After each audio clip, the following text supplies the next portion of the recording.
Assalamualaikum warahmatullahi wabarakatuh. Selamat datang kembali ya di channel Agramatch. Kita akan melanjutkan pembahasan ya FR Piloting 1 dan 2 Mapel Bahasa Indonesia untuk persiapan Perstaker dan Retaker ya. Nomor 18, latar belakang peserta didik berbeda. Misalnya dalam hal budaya, pembelajaran manakah yang paling tepat dilakukan pendidik untuk menyikapi berbagai perbedaan di kelas? A. Teks dalam setiap kelompok disesuaikan dengan latar belakang budaya yang ada di kelas sehingga meminimalisasi perbedaan. Nah, ini kurang cocok juga ya, latar belakang yang ada di kelas sehingga meminimalisasi perbedaan. Nah, ini kurang cocok juga. Kalau yang B, pengelompokan harus dilakukan agar tugas yang diberikan dapat disesuaikan dengan tujuan pembelajaran. Ini tidak ada proses latar belakang budaya yang tadi ya. Nah, kalau ini teks yang diberikan harus sama dengan tujuan mengurangi perbedaan, ini jelas salah juga. Kalau yang D, berkelompok dilakukan secara acak agar tidak terjadi kecemburuan sosial dan dapat saling menghargai latar budaya. Nah, ini lebih cocok sih, karena kan di sini menyikapi berbagai perbedaan tadi. Ini lebih cocok. Nah, kalau yang E, pengelompokan diserahkan kepada peserta didik agar pembelajaran selesai dengan tepat sesuai dengan latar budaya. Ya, ini tidak boleh ya. Jawabannya adalah yang di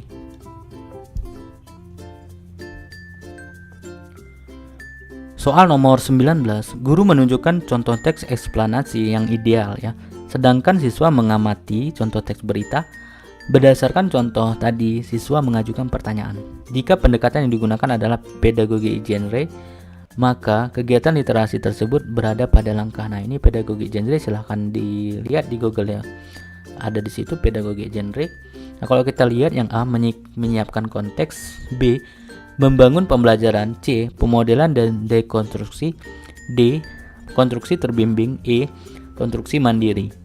Nah, karena di sini tadi prosesnya siswa sudah mengajukan pertanyaan, jadi menyiapkan konteks sudah tidak lagi ya, membangun pembelajaran tidak lagi, sudah pemodelan dengan dekonstruksi. Kalau konstruksi terbimbing itu sudah di atas mengajukan pertanyaan ya, sudah ke diskusi dan presentasi, sudah mengarah ke sana. Jawabannya adalah C ya.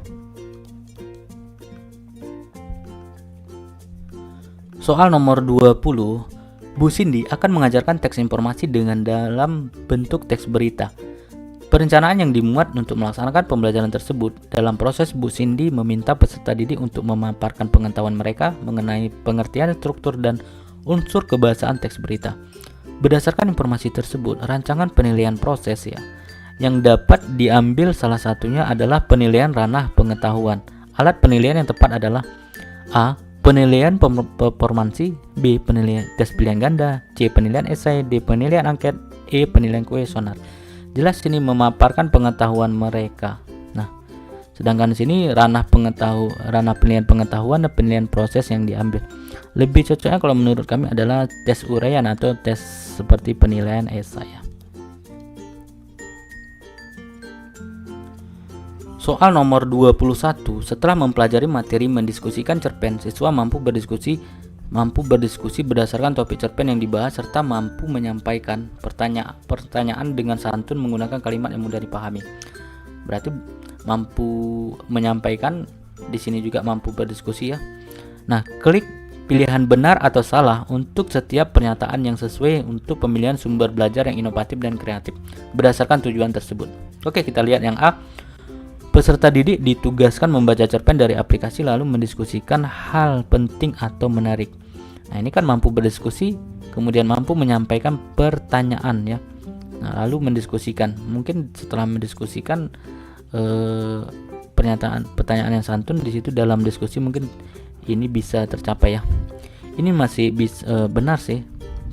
Nah, kalau yang B, peserta didik membaca cerpen di perpustakaan sekolah lalu mereka berdiskusi di taman sekolah secara berkelompok. Ini pun masih benar.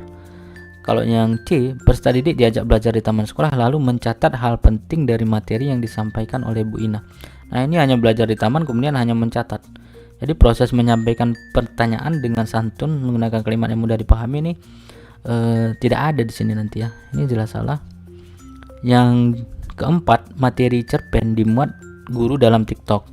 Setelah itu peserta didik diminta berkelompok untuk mendiskusikan materi tersebut. Ini benar ya. Kalau yang kelima, Peserta didik ditugaskan mencari minimal 2 cerpen di aplikasi lalu berdiskusi melalui platform online. Nah, sini memungkinkan untuk menyampaikan pertanyaan dengan santun ya. Ini masih benar. Oke. Yang ketiga tadi ini hanya diajak belajar kemudian mencatat hal penting. Jadi proses nanti menyampaikan pertanyaannya di sini peluangnya kecil ya.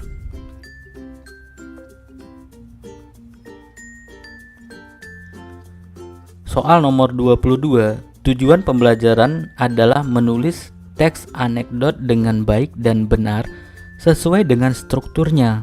Materi yang sesuai untuk siswa yang baru mengenal teks anekdot dengan gaya bercerita adalah bagian ya. Jadi siswanya baru mengenal teks anekdot kemudian gaya bercerita. Dengan gaya bercerita bagian dari apa gitu ya. Kita lihat yang A, abstrak berisi tentang alur dari bagian yang penting saja. Ya ini benar ya. Kalau yang B, orientasi berisi analisis latar belakang masalah utama, ini udah ke analisis ya.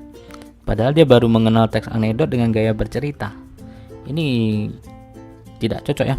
Kalau yang C, krisis berupaya mengategorikan permasalahan utama, ini udah mengategorikan, tidak cocok.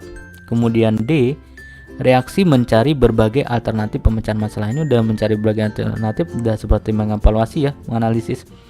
E, koda berisi pesan dan nasihat dari berbagai sudut pandang, ini sudah seperti mengevaluasi ya. Oke, jawabannya menurut kami yang A ya. Mungkin ada jawaban teman-teman yang berbeda, silahkan komen di kolom komentar ya. Terima kasih sudah menyaksikan video ini. Sampai ketemu lagi di video selanjutnya. Assalamualaikum warahmatullahi wabarakatuh.